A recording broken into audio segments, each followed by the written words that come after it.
Estou super endividado. O que eu ganho não paga o que eu devo. Estou devendo cartões de crédito, estou devendo cheque especial, estou devendo empréstimo consignado, estou devendo aluguel, água, luz, telefone. O que eu ganho não paga o que eu devo. Super endividado. Temos duas situações aí. O banco vai falar, você está super endividado, o sistema financeiro vai falar, você está super endividado porque você foi irresponsável em gastar ou contratar ou pegar empréstimo sem verificar a possibilidade de você pagar. A outra parte, o devedor vai falar, olha, eu peguei também porque você não tem responsabilidade em oferecer crédito nenhum. Você viu que eu já estava estourado no cheque especial, me mandou mais um cartão de crédito. Você viu que eu estava já estourado no cartão de crédito, me deu mais cheque especial, me deu empréstimo consignado. Para tentar equalizar essa situação, foi criada uma lei chamada Lei do Superendividamento. E o que essa lei faz, Giovanni?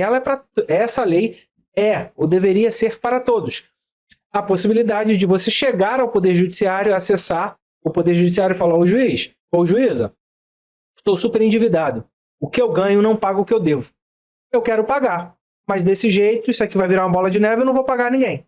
Então, eu quero renegociar as minhas dívidas. Eu quero, estou declarando aqui minha falência e quero fazer uma ordem de credores. E aí eu quero fazer o seguinte, olha, eu quero designar 30%, 50% do que eu ganho para pagar os meus credores.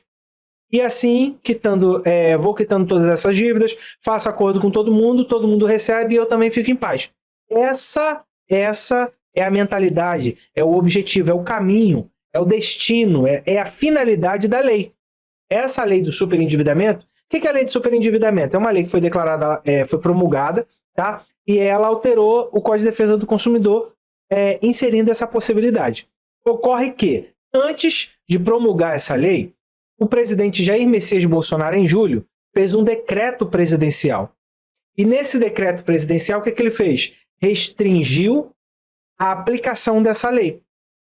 O que ele falou? Número 1, olha, mínimo existencial, que seria o mínimo para uma pessoa sobreviver, comer, dormir, ter água, luz, aluguel e comida, o mínimo, R$303. 25% do salário mínimo. Agora dá um pouquinho mais, né? Mas seria 25% de um salário mínimo. É isso que é o mínimo existencial. Se ela tiver R$300, 300 conto, não tem que se falar aqui em mínimo existencial, não. Ela não pode nem no judiciário questionar nada. Ou seja, com R$300, ela está endividada. Ela teria que comer, pagar aluguel, pagar luz, água, transporte. Dá os teus pulos. 300 conto. O que aconteceu, gente? Esse decreto presidencial, ele está sendo objeto de duas ações no STF. E eu vou te mostrar aqui. E o que se busca com essas duas ações? A ação de descumprimento de preceito fundamental, a DPF 1005 e a DPF 1006. Ela pede para que o STF declare inconstitucional esse decreto do presidente Jair Messias Bolsonaro. Só que agora, há menos de um mês atrás, o presidente Luiz Inácio Lula da Silva, um dia antes de viajar para se reunir com o Papa Francisco, ele publicou, um novo decreto presidencial, alterando esse decreto de Jair Messias Bolsonaro, que restringia e limitava o mínimo existencial a 25% do salário mínimo.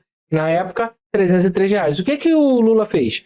Ele falou, não, olha só, o mínimo existencial não são R$303, são R$600.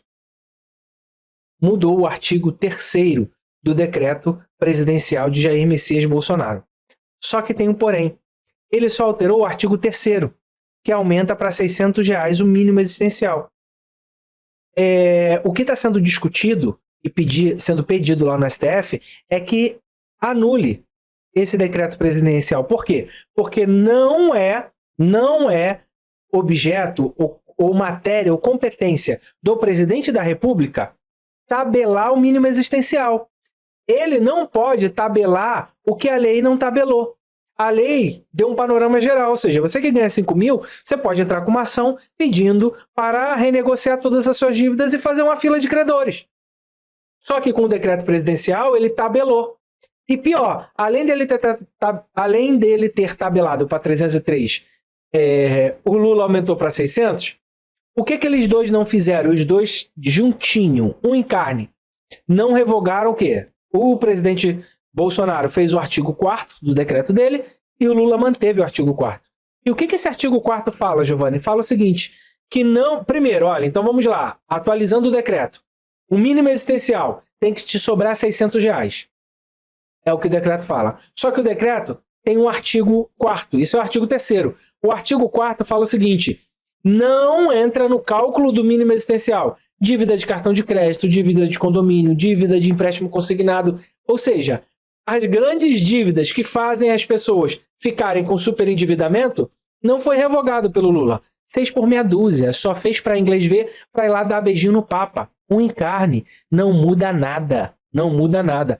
E aí, eu quero rapidamente te mostrar isso daqui. No âmbito da preservação do tratamento e da conciliação administrativa ou judicial das situações de superendividamento, considera-se mínimo existencial a renda mensal do consumidor, pessoa natural, equivalente a R$600. Gente, isso é só judicialmente.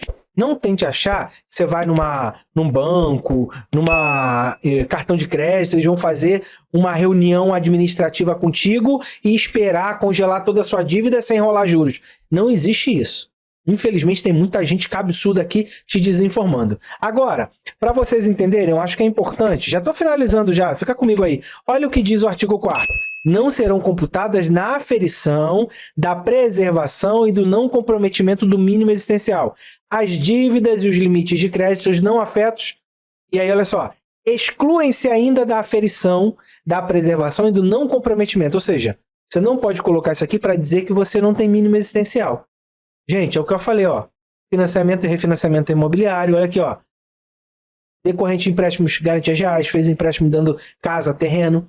Decorrentes de contratos de crédito de garantia fiança ou com aval. Olha aqui, ó, operações de crédito rural. Financiamento de atividade empreendedora ou produtiva lá no BNDES. Olha aqui, ó. Anteriormente negociadas. Tributos, despesas condominiais. Decorrentes de operação de crédito consignado. Então, tudo como dantes no castelo de Abrantes. Mas aí eu quero colocar para vocês isso daqui, ó. Decreto que fixa valor da renda a ser protegido do endividamento é questionado no STF. E aqui estão as duas ADPFs. Infelizmente, o relator é o ministro André Mendonça, o terrivelmente evangélico. Tanto da ADPF, peraí, gente, tanto da ADPF 1006 quanto da ADPF 1005. Tá aqui, ó. André Mendonça, o terrivelmente evangélico. O que eu quero que vocês entendam é o seguinte: se vocês olharem, a Procuradoria já deu o parecer, tá? Foi a Associação dos Defensores Públicos e a Associação dos Procuradores de Justiça que entraram com as ADPFs.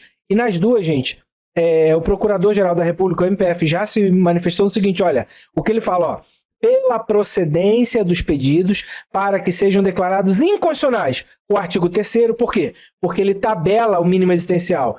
Era 300 com Bolsonaro, agora é 600 com Lula. E artigo 4º. Olha o artigo 4º aqui, que exclui do cálculo do mínimo existencial empréstimos consignados, por exemplo. Tá? Infelizmente, todas as imprensas, olha aí, ó, de primeira a Jovem Pan, a nossa denúncia aqui, ó, somos o terceiro aqui, mas engraçado, né? A Record e a Jovem Pan estão aí, ó, babando o ovo de Lula, desinformando a sociedade, tentando pegar uma cotinha, né? Porque estão sem quase nada, ao invés de denunciar esse desgoverno que está prejudicando severamente toda a sociedade brasileira. Esse decreto ele tem que ser revogado integralmente, tá? E o que eu vou fazer? Eu vou deixar aqui no primeiro comentário fixado o link da notícia do STF e logo abaixo, olha só, vou deixar o link aqui, ó, esse link aqui. E aí, se você for aqui embaixo, olha aqui, ó, as duas ADPFs, é só você clicar e acompanhar. Inclusive, você pode ligar para o STF e cobrar o André Mendonça.